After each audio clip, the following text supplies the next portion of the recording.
As Donald Trump prepares for his second term as U.S. president, he has surrounded himself with a team of neoconservatives and war hawks, including, as Secretary of State overseeing U.S. foreign policy, the neocon Marco Rubio. But today I'm going to be focusing on Donald Trump's nominee for Defense Secretary, the Fox News host Pete Hegseth. Hegseth is another neocon who has pushed for war on China and Iran.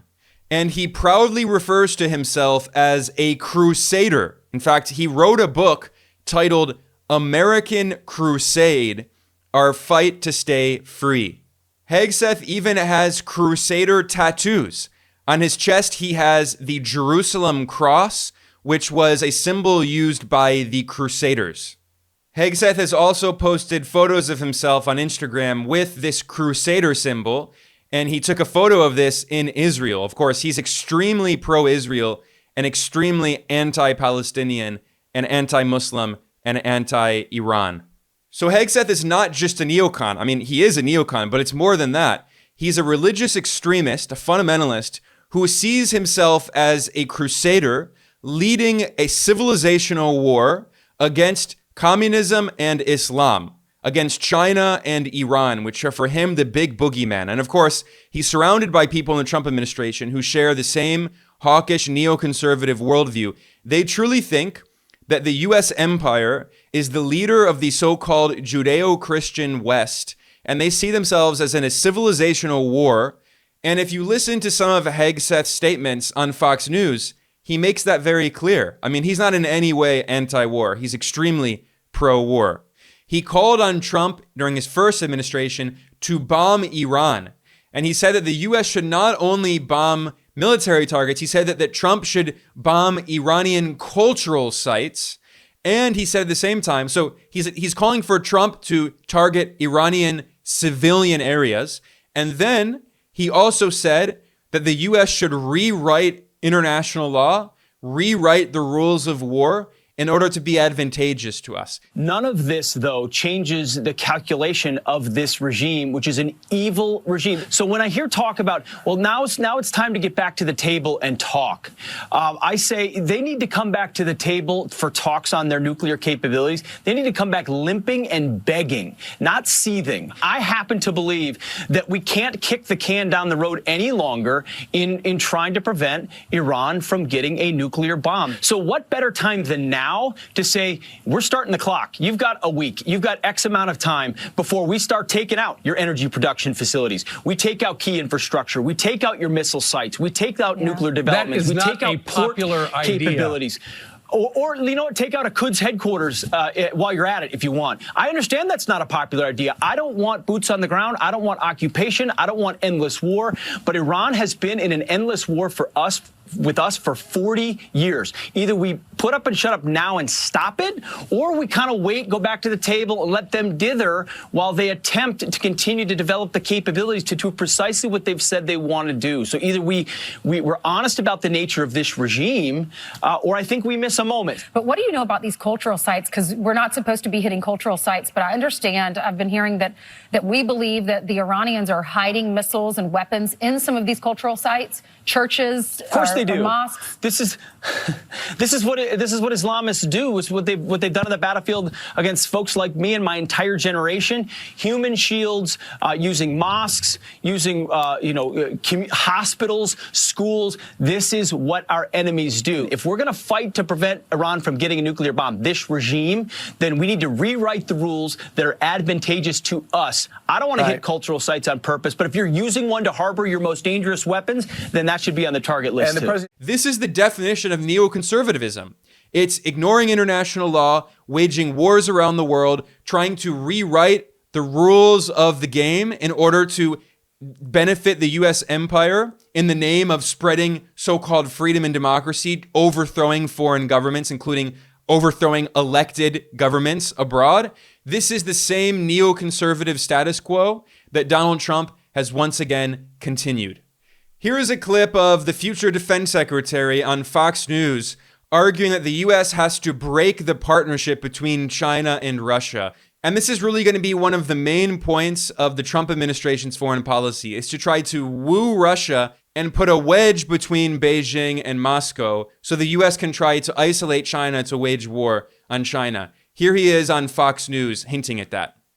You got two really ambitious individuals here that lead two very powerful civilizations who want the future to be theirs, but they have one immovable object in front of them, and that's the United States of America. So do they try to fight against us independently, or do they slowly but surely start to come together to get rid of the West so that they can then figure out who's in charge in the future? And that's why we're having this conversation, because that's what we've seen as of late, them coming together in opposition to the United States.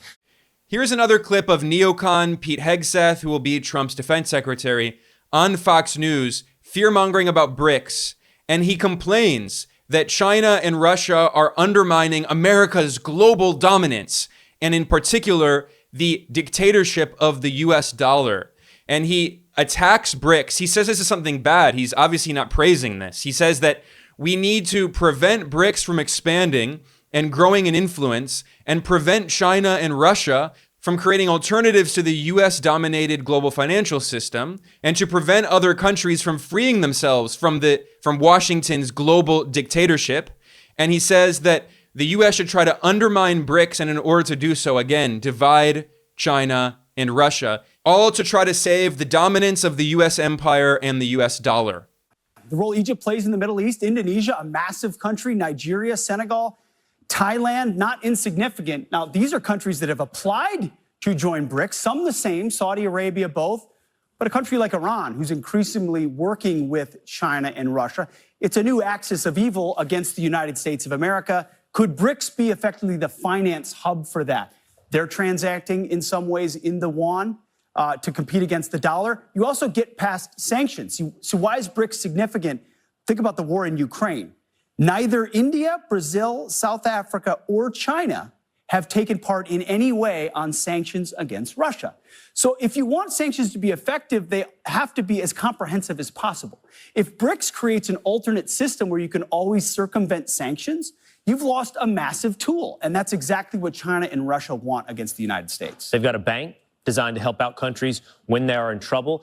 It's important to note, and I think that many of these countries have recognized the threat. BRICS is a starting point. It ends, by the way, with Chinese dominance. It is all backed by the Chinese yuan. It's all backed by potential Chinese power.